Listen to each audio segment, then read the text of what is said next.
In this fifth tutorial, I'll talk about how to use the selection tools in GIMP. Selection tools are the best way to get the parts of the image you need for cropping, cutting, and more. Once again, we have our image ready in GIMP, so we can use a myriad of selection tools on it. There are at least 7 selection tools in GIMP.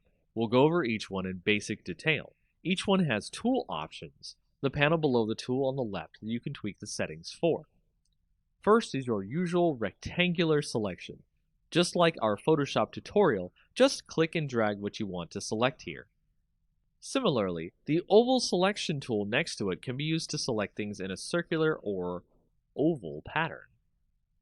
Next, we have the free select or lasso tool, where you can draw your own selection around an object so you can freehand trace a selection you need to.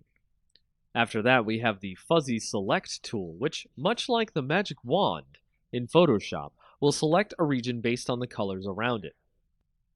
This one can take longer than usual to select something.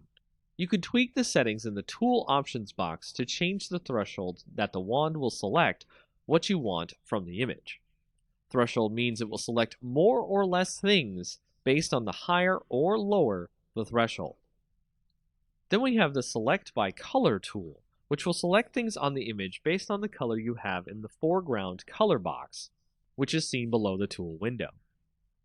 Then you have the Scissors Select tool, which will attempt to select things based on detecting edges on the image.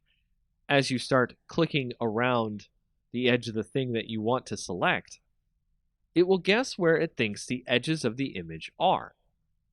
And you can guide the points of the selection so that the program can figure out where the edges of the thing you're selecting is. This is by far one of the most intelligent tools you can use in GIMP.